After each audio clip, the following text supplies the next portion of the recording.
Et il faut qu'on vous donne un peu les enjeux de ce rendez-vous-là. La fête de la Renaissance. Les enjeux de la fête de la Renaissance.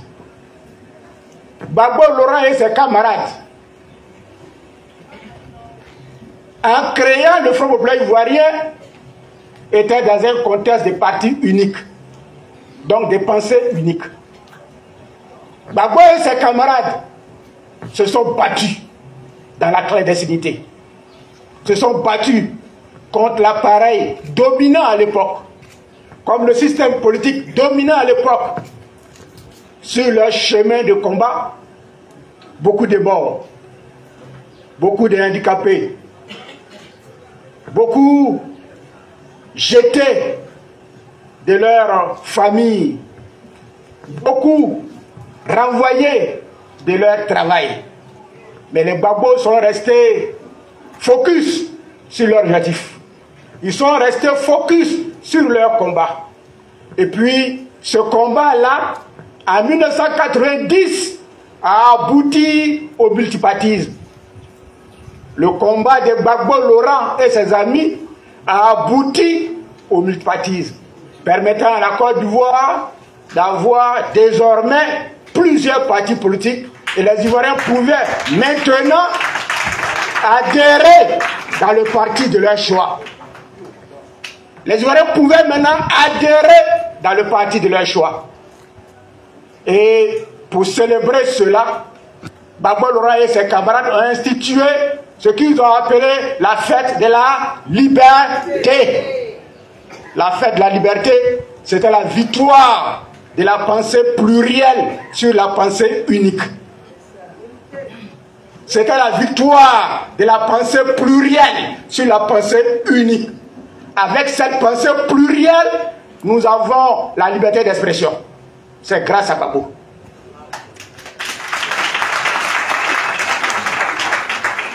Avec cette victoire de la pensée plurielle sur la pensée unique, nous avons ce que nous appelons aujourd'hui la CEI, qui devrait organiser des conditions d'élection justes. Nous avons le vote à 18 ans. Le combat de Gbagbo Laurent nous a envoyé à la libération. Et pour cela, nous fêtions la fête de la liberté.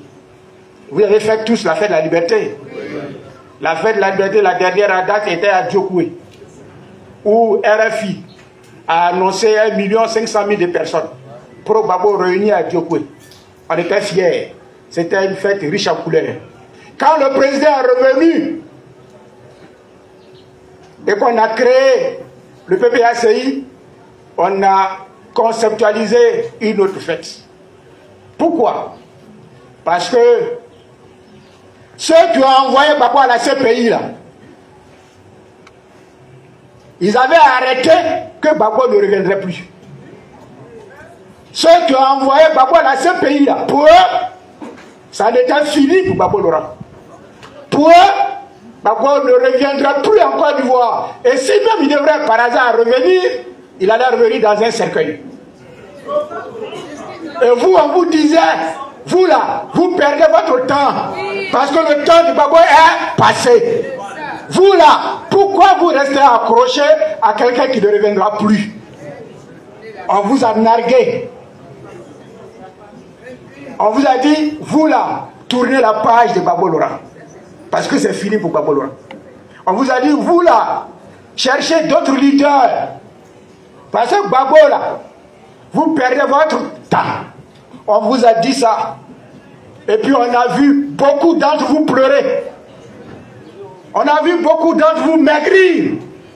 Parce qu'ils n'avaient pas l'appétit. Mais on a vu beaucoup d'entre vous fléchir genoux. Élever la voix à l'Éternel. Prier l'Éternel. Et l'Éternel a entendu vos voix.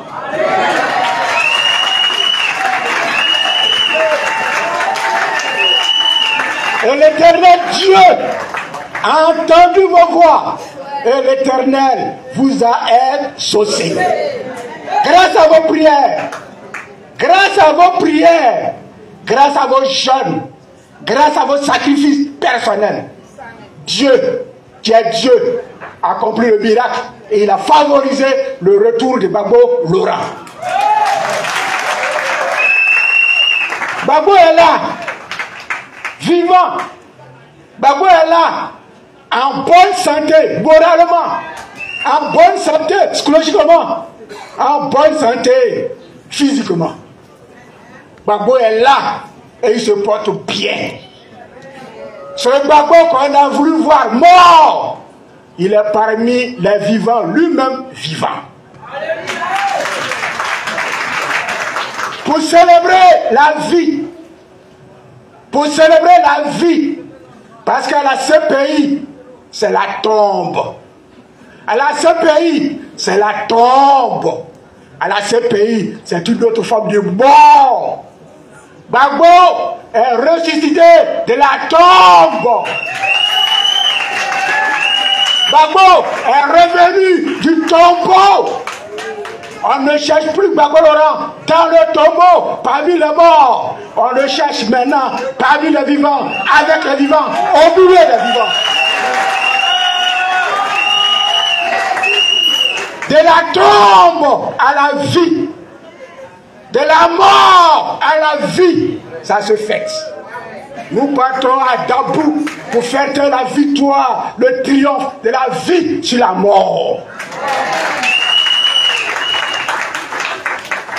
D'où la renaissance. Gbagbo est né de nouveau. Son instrument de combat est né de nouveau. Nous nous donnons rendez-vous à Dabou pour montrer au monde entier que l'homme que vous avez voulu voir mort, le voilà au milieu de son peuple, de vous, plus vivant qu'hier, plus déterminé qu'hier, pour nous conduire à la victoire finale. C'était un rendez-vous qu'aucun pro-Gbagbo, sous aucun contexte, ne peut ne pas y être. Parce qu'à ce rendez-vous, pour ceux qui croiront, même malades, ils retrouveront la guérison.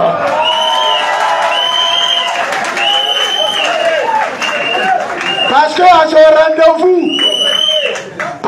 ce rendez-vous, pour ceux qui croiront, pour ceux qui mettent leur foi en Gbagbo, pour ceux qui mettent leur confiance en Gbagbo, même déboussolés, même affaiblis, il renouvellera leur énergie, il renouvellera leur force.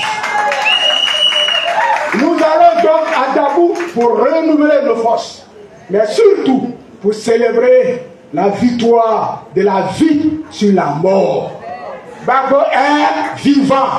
Gbagbo est vivant. Gbagbo est vivant. Nous partons célébrer la vie. Je suis venu donc vous chercher au nom de Gbagbo Laurent pour que massivement on soit à Dabou. Au nom de Gbagbo Laurent pour qu'on soit à Dabou. Vous savez, chaque rendez-vous, chaque rencontre où Gbagbo Laurent est présent, le monde qui vient lui-même est un message qu'on envoie à tous ceux qui ont voulu nous écraser. Ils sont nombreux, ceux qui tapis dans l'ombre, ont voulu voir Gbagbo anéanti. Ils sont nombreux, ceux qui dans les noirs complotaient contre Gbagbo. Mais ils sont aussi nombreux, ceux qui priaient pour Gbagbo. Pour tous ceux-là, on va à Dabou pour leur dire que le peuple de Côte d'Ivoire, s'il y a un leader dans lequel il se reconnaît, c'est bien Gbagbo Laurent. Est-ce que vous êtes prêts pour Dabou? Est-ce que vous êtes prêts pour Dabou? Est-ce que vous êtes prêts pour Dabou? On peut compter sur vous. C'est les 11 et 12 avril 2025 à Dabou. Il faut applaudir Gbagbo Laurent qui va nous accueillir à Dabou.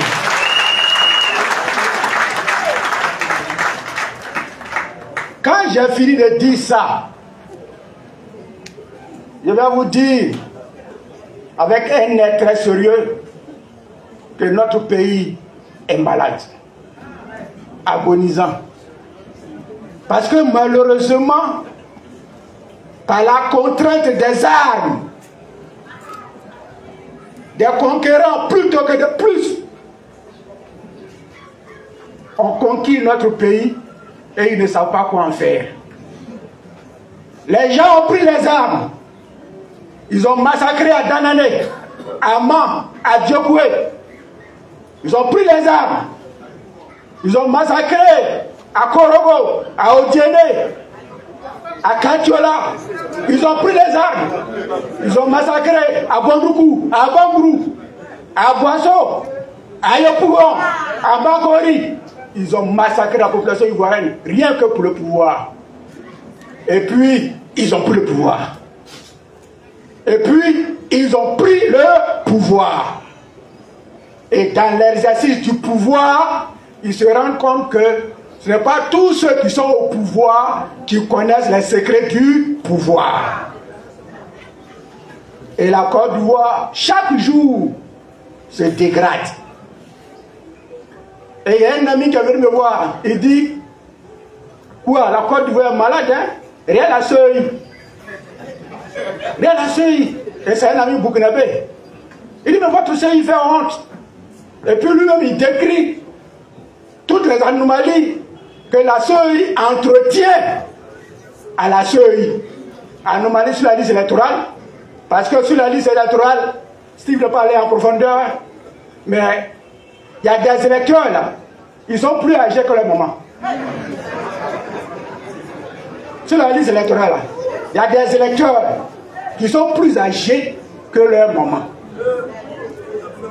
Il y a des électeurs qui n'ont ni père et qui n'ont ni mère. Il y a des électeurs là, qui ont 150 ans, qui sont sur la liste électorale. On a même diligenté une enquête pour ne serait-ce que voir un Ivoirien qui a 150 ans, pour qu'on lui fasse une grande fête. On ne le voit pas. On ne le voit pas. Mais sur la liste de Kouibert, ça existe. Sur la liste de Kouibert, il y a des mamans. Elle seule, elle a 102 enfants. Elle seule. Maman, elle seule, elle a 500 enfants. On dit même si une poule fait 10 ans de vie, elle ne peut pas faire 500 poussins. Mais il y a des mamans sur la liste de Kouibert, elles ont 500 enfants. Avec le même mari. Et souvent les enfants là, parmi les 500, il y a 23 enfants qui ont le même âge. C'est-à-dire que, je sais pas comment on peut appeler ça. Hein? Ils ont le même jour, ils ont le même âge. Parmi ces enfants, elle a 23, 32 qui sont nés le même jour. Vous avez vu? Voilà la seuil. Voici la liste électorale de Kouibert. La liste électorale de Kouibert, là. Il y a des morts dessus. Les morts, là, ils sont plus nombreux que les vivants. Et j'ai mon ami là qui dit, la Côte d'Ivoire est le seul pays au monde où quand Kouibert organise les élections, il a le secret de faire venir voter les morts. Une fois qu'ils ont voté, ils retournent dans leur tombe.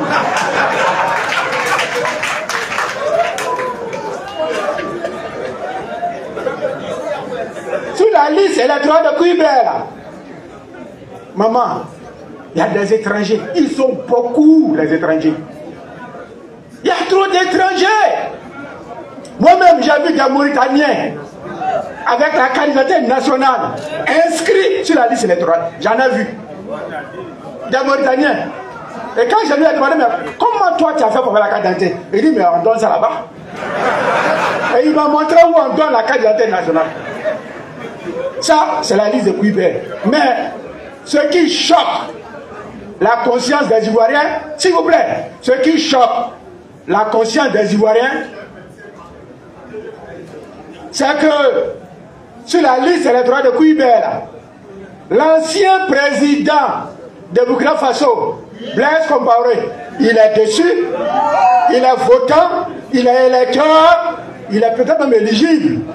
Mais l'ancien président de la République de Côte d'Ivoire, Baba Laurent, il n'est pas dessus. Bon, est-ce que ça là, on peut accepter ça? Est-ce qu'on peut accepter ça? On dit, bon, Kouibert, On dit Kouibé, on va faire l'audit de la liste électorale. Écoutez bien, hein? On dit l'audit de la liste électorale.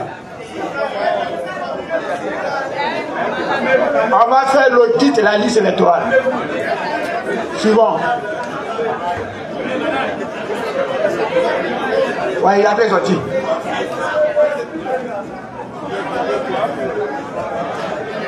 On a demandé à Kouibé. On a demandé à Kouibé.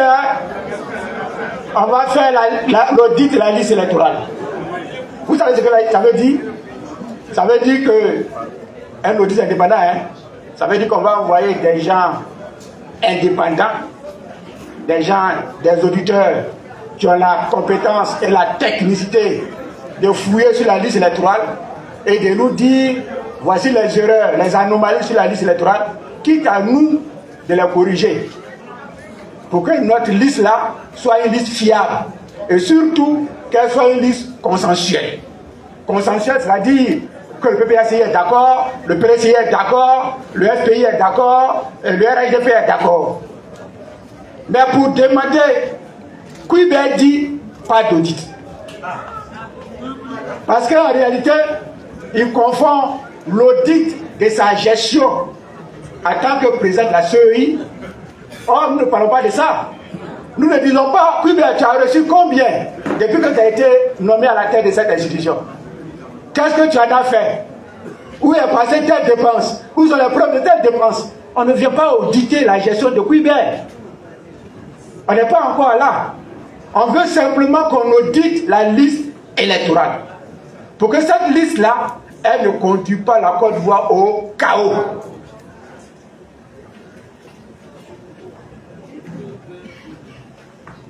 Actuellement, avec cette liste-là, avec cette liste électorale-là, Jésus et Mohamed, les deux s'entendent pour faire une liste unique. Candidature, c'est que Mohamed décide de soutenir Jésus, ou bien Jésus décide de soutenir Mohamed. En tout cas, les deux vont s'entendre. Et puis ils vont venir affronter RHDP avec cette liste-là. Ils vont perdre.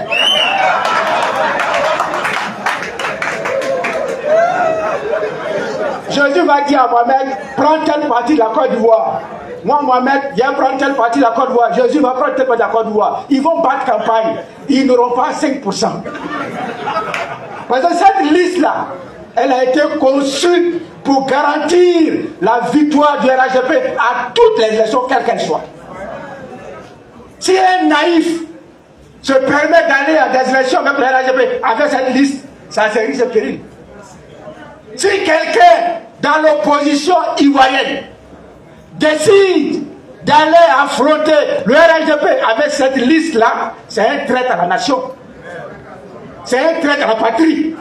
Parce que cette liste, elle est dangereuse, elle est conflictuelle. Cette liste, elle va envoyer des morts en Côte d'Ivoire à l'élection.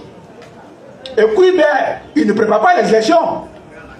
Kouibé, il prépare la guerre. Il prépare le chaos. Il prépare les morts. Si vous entendez bien le ministre, pendant que vous préparez les élections là, et il ne prépare pas les élections, hein. Et on voit les partis de l'opposition se réunir chaque jour pour critiquer la liste, pour appeler à des élections transparentes, ouvertes, inclusives. Tous les partis, c'est leur discours. Mais vous, écoutez leur discours. Adjoumani dit, cette fois-ci, quand ça va commencer là, personne ne va se déguiser, hein. Personne ne pourra fuir pour aller ailleurs. Même les femmes, on va les fouiller. Ça veut dire quoi? C'est-à-dire que le RHDP a préparé le chaos. Et il prépare la bagarre. Et il prépare la mort. Le RHDP, par la voix d'Adjoumani, nous démontre qu'ils sont à l'œuvre pour que cette élection-là, si elle doit avoir lieu, elle fasse plus de morts que celle de 2020.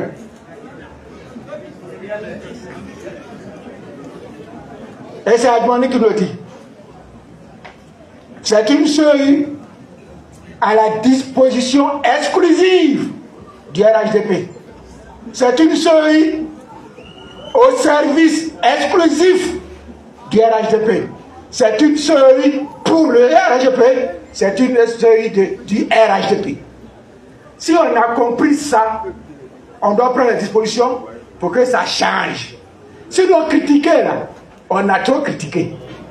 Ce que je viens de vous dire là, depuis 2015, on dit la même chose, hein? Est-ce que c'est nouveau? Est-ce que c'est nouveau? Vous savez ça? Vous savez que cette série là, c'est pas pour arranger les élections en Côte d'Ivoire. Donc on a trop critiqué, on a trop soulevé les anomalies. Mais qu'est-ce qu'on fait maintenant? Qu'est-ce qu'on fait maintenant? Qu'est-ce qu'on fait maintenant? Le PPACI dit on donne des voies, des possibilités à la négociation. On donne des voies, des possibilités à la discussion politique. On donne des voies, des possibilités au règlement pacifique de tous ceux qui nous opposent au pouvoir. Le PPACI dit on appelle le régime RDP à entendre les gens pour qu'on s'asseye et qu'on discute sur comment nous allons aller à des élections transparentes.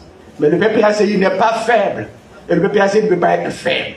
Si toutes les voies que nous souhaitons pour des élections apaisées, transparentes, inclusives, nous sont fermées, nous serons obligés de créer nous-mêmes notre propre voie.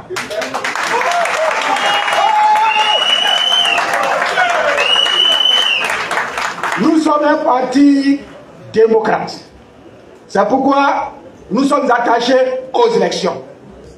Parce que pour nous, seules les élections doivent permettre l'alternance politique. Pour nous, ce n'est pas les armes. On ne sait même pas comment on a fait usage. Pour nous, ce n'est pas les machettes. Pour nous, c'est la loi. Pour nous, ce sont les élections. Même pas n'importe quelle élection. Des élections transparentes. Des élections ouvertes. Des élections inclusives. Des élections propres. Au terme desquelles le perdant vient saluer chaleureusement, de façon très enthousiaste, le gagnant. Nous appelons donc à un règlement pacifique de toutes ces questions-là. Et nous sommes encore disposés à ça. Vous connaissez Babo Laurent, son amour pour la loi, son attachement pacifique pour le règlement des conflits. Mais si toutes les voies sont bloquées et que nous avons le dos au mur, alors qu'on doit survivre et on doit vivre, qu'est-ce qu'on fait? On va se frayer un chemin. Et croyez-moi, notre chemin sera ouvert, propre, et nous allons avancer tranquillement.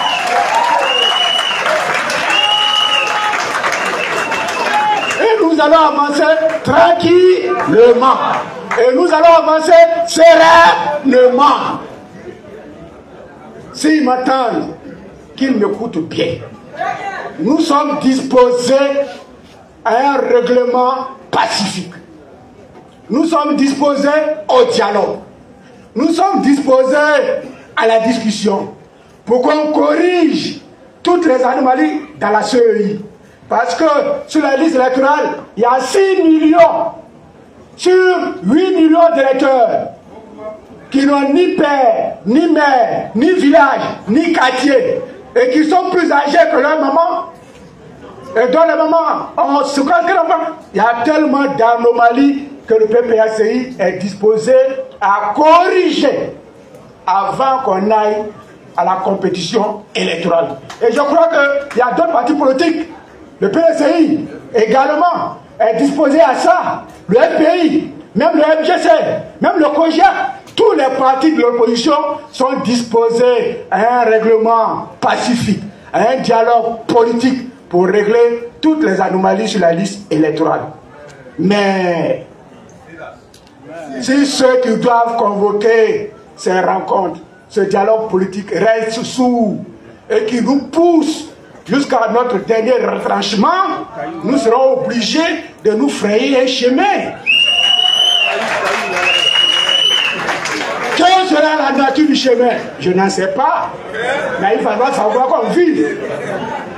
Il va falloir qu'on vive. Je vous appelle à la mobilisation. Ivoiriens, Ivoiriennes, nous pouvons rester mobilisés. Levez-vous. Restez déterminés derrière votre parti politique. Derrière le PSI. Derrière le peuple Laurent. Nous allons, par la mobilisation politique, par des voies démocratiques, régler tous les différends qu'on doit régler. Vous comprenez? Nous allons régler tous les différends. Premier problème à régler et que nous allons régler au plus vite, l'inscription du président Babou sur la liste électorale. Nous allons régler ça. Nous allons régler ça. On veut pas. Nous allons laver l'honneur de Gbagbo Laurent. Ils veulent pas. Nous allons laver la réputation de Gbagbo Laurent. En politique, on ne joue pas à la réputation. En politique, là, on ne joue pas à la réputation. Et là, je prends mon air sérieux pour le dire. La Bible même dit, une bonne réputation vaut mieux qu'un parfum cher. Une bonne réputation vaut mieux qu'un parfum cher. En politique, ton ennemi là, c'est pas celui qui fait les complots. Ça existe en politique. C'est pas celui qui intrigue contre toi. Ça existe en politique. Mais c'est celui qui veut souiller ta réputation. On n'admettra pas qu'on souille la réputation de Gbagbo Laurent. Il faut que ça soit clair dans la tête des gens. Il faut que ça soit clair dans la tête des gens. Il a pris du temps pour construire sa réputation. Nous en sommes les héritiers. Il a pris du temps pour construire sa réputation. Nous en sommes les héritiers. Il nous a donné ni argent, ni villa, ni château, mais il nous a donné sa réputation. Et nous portons sa réputation comme un manteau cher qui nous ouvre les portes et qui va garantir notre avenir. On ne peut pas admettre qu'on joue avec ça. Et personne ne jouera avec ça. C'est pourquoi je dis, restez debout, parce qu'on va régler ça. Et on doit régler ça. On va régler ça. Et on doit régler ça. Avec l'ensemble des Ivoiriens attachés à la réputation, aux valeurs et aux principes, nous allons réinscrire le nom de Gbagbo sur la liste électorale. Quand j'ai dit ça, je viens vous dire, ne baissez pas les bras. Arrêtez vos petites histoires entre vous. Parce que les temps sont sombres. Les temps sont sombres. Les temps sont sombres. Il faut que chacun joue son rôle. Et nous allons jouer notre rôle. Nous allons jouer notre rôle. Le premier rôle, c'est que les Ivoiriens comprennent que cette seuil ne peut pas conduire le destin électoral des Ivoiriens. Deuxième rôle que nous allons jouer, c'est que les Ivoiriens comprennent que ce gouvernement-là, RHDP-là, est une menace pour les Ivoiriens. C'est un cancer. Le RHDP là, c'est une malédiction. C'est une malédiction. Et puis je me demande ceux qui sont au RHDP, comment ils font? Et puis je me demande même les Ivoiriens, les Bétés, les Gabous, les Agnis, les Baoulés, les Sénoufos qui sont au RHDP, ils font quoi là-bas? Les Imbriqués font quoi là-bas? Mais c'est une malédiction. On ne peut pas s'accommoder avec une malédiction. C'est pourquoi, au plus vite, on chassera ce régime du pouvoir, au plus vite, on retrouvera notre liberté. Je vous remercie, que Dieu vous bénisse. On vient d'écouter cette vidéo de Kowa Justin, qui vous dit clairement que tout le combat qu'ils mènent aujourd'hui, c'est parce qu'ils ont reçu une formation, celle du président Laurent Gbagbo. Mobilisation, mobilisation, mobilisation. La première des choses que moi j'aime aujourd'hui, c'est le simple fait que la politique en Côte d'Ivoire a changé. Elle a clairement évolué. Pourquoi elle a évolué? Elle a évolué parce qu'un homme est de retour, le président Gbagbo. Et deux hommes sont là, M. Tidjane Thiam. Il faut avouer qu'à l'absence du président Laurent Gbagbo, la politique ivoirienne était devenue fade. Plus personne ne pensait qu'on pouvait avoir un projet politique, qu'on pouvait même parler à Alassane Ouattara. On se disait qu'Alassane Ouattara était devenu un dieu. Lui-même, il dormait sur ses lauriers et il se la pétait, il se la coulait douce. Le président Bédié était là, mais il était en alliance. Et quand il a laissé l'alliance, tout de suite pour se remettre dans l'opposition, ça a été une grosse surprise. Et les choses ne se sont pas passées comme il imaginait. Le président Bédié s'en est allé. On se demandait qui va maintenant mener le combat. Mais seulement quand il partait, le président Gbagbo était déjà sur le terrain. Mais le président Laurent Gbagbo ne posait pas encore les pions comme aujourd'hui. Et là, nous sommes arrivés au niveau où l'élection est presque là. Et on voit la scène politique, elle a changé. On voit que ça se lance des pics. Ça s'attaque matin, midi et soir. Le RHDP qui attaque, que ce soit Gbagbo, que ce soit Tidjane Thiam. Le PPACI qui ne laisse pas aussi. Ils sont debout et ils sont déterminés. Le PDC RDA qui nous démontrent qu'eux aussi peuvent même faire des mobilisations de manière spontanée. Nous voyons ce que nous n'avons jamais vu, les militants du PDCI-RDA se lever et pour dire non de manière spontanée, ce qu'ils n'ont pas l'habitude de faire. C'est un comportement plutôt du PPACI ou alors même du GPS. Quand leurs leaders sont en justice, ils se lèvent automatiquement pour les accompagner. Mais ici, on a vu le PDCI-RDA se lever de manière spontanée. Ce qui nous laisse à croire que cette élection de 2025 sera totalement différente. Il ne faut pas blaguer. Ceux qui vont vivre cette élection en se disant « Non, ça serait une élection comme les autres », non, ne vous laissez pas mentir. Cette élection n'est pas pareille. Alassane Ouattara pense que l'élection pourra avoir lieu sans le président Laurent Gbagbo. Mais ce qu'il ne comprend pas, c'est que le président Gbagbo est là. D'une manière ou d'une autre, l'élection aura lieu avec lui. Tu ne veux plus jamais qu'il participe à la vie politique en Côte d'Ivoire. C'est-à-dire tu veux l'imposer de quitter la scène politique. Ne comprenez pas. Il ne veut pas simplement que le monsieur ne soit pas candidat à l'élection présidentielle. Il veut que le monsieur n'existe plus politiquement en Côte d'Ivoire. Il veut rayer son nom de la vie politique de la Côte d'Ivoire. Mais qui est Alassane Ouattara pour décider d'une telle chose? Est-ce Dieu? Non. Quand on sait qu'il n'est même pas ivoirien, il ne peut pas se permettre d'imposer à ce monsieur. Donc, Kouroy Justin ici se met à rang serré pour continuer à mobiliser malgré toutes les condamnations qu'il y a contre lui. Il continue à mener le combat. L'élection présidentielle, c'est dans 6 mois. Et on ne peut donc pas rester tranquille, s'asseoir et se dire que tout va bien. On va mener ce combat jusqu'au bout. Et moi, j'apprécie voir des leaders aussi courageux et aussi déterminés. Ça nous donne le courage à nous de continuer à avancer, de continuer à faire notre travail. Car on voit que même ceux qui ont les condamnations sur la tête ne laissent pas tomber. Team, dites-moi ce que vous pensez par rapport à cette sortie de Kouroy Justin. On se voit pour une autre vidéo.